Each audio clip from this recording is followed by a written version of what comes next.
Parsha Va'etchanan. When the Jews were in the desert, thirsty for water, Hashem said to Moshe Rabbeinu, "Speak to the rock, and it will give out water." But Moshe Rabbeinu made a mistake. He hit the rock with a stick instead of just speaking to it. Said Hashem to Moshe, "Had you spoken to the rock like I said, it would have made a great Kiddush Hashem." The Jews would have said, "See how this rock, which hasn't received anything from Hashem, obeys him and gives out water? We who receive so much from Hashem must listen to him as well. But since you hit the rock instead of speaking to it, you will not merit to going into Eretz Yisrael." Moshe dug a small ditch in the earth, stood inside of it, and said, "I will not come out of here until Hashem accepts my tefillot." Moshe davened 515 tefillot, but Hashem did not accept them. He said to Moshe, "You will not go into Eretz Yisrael, because the decree cannot be changed, but I will allow you to see the land with your eyes. Stand atop a high mountain near Eretz Yisrael, and from there I will show you the entire land." This parsha is also followed by 12 mitzvot, 4 which are positive commandments and 8 which are forbidden. The first forbidden commandment of this parsha is, it is forbidden to desire what belongs to a fellow Jew. One should not be jealous of his fellow friend's belongings, because when a person has a desire, that leads to an action. If someone wants something very much, he will come closer to stealing it, which is forbidden. The second mitzvah of this week's parsha, it is a mitzvah to believe in the oneness of Hashem. It is a mitzvah to believe that Hashem continuously brings everything into existence, is the master of everything, and is the one without any partners. The third mitzvah of this week's parsha is, it is a mitzvah to love Hashem. It is a mitzvah to love Hashem, that is, we should think about Hashem's commandments and all that Hashem created. The more we know about Hashem, the closer we get to Him.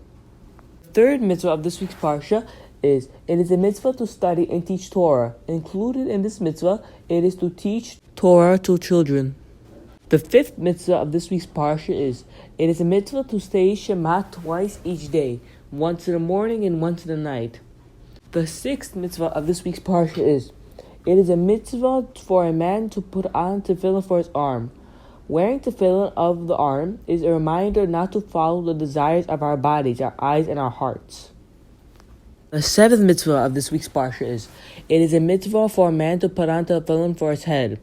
As in the previous mitzvah, tefillin of the head is a consistent reminder that Hashem is one, that He took us out of Mitzrayim, and that we should accept His kingship upon us.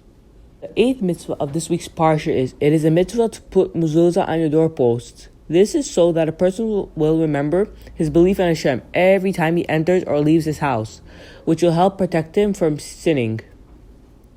The ninth commandment is, it is forbidden to test a prophet once it's confirmed to be a true Navi. Even if a prophet does not always get prophecy, and so if people who are jealous of him keep testing him and he can't perform, they will increase the chance that the people will end up rebelling against him and not take his words seriously. The 10th mitzvah of this week's parsha is, it is a mitzvah to wipe out the 7 nations that were living in Eretz Yisrael at the time when the Jews came into Eretz Yisrael. These nations were not the first to serve idols, so we took away and destroy any memories of them. This way we won't learn from their ways. The 11th commandment of this week's parsha is, it is forbidden to show mercy on idol worshippers. Included in this mitzvah, it is not to give compliment or a gift to an idol worshipper. Since our actions begin with our thoughts, we must therefore distance our thoughts as much as possible from idol worshippers. The final commandment of this week's parsha is, it is forbidden to marry a non-Jew. A non-Jew from one of the 7 nations that live in Eretz Yisrael in the times of Yeshua is forbidden, even if they convert. Since a person is easily influenced by their spouse, we do not want the spouse to bring them idol worship.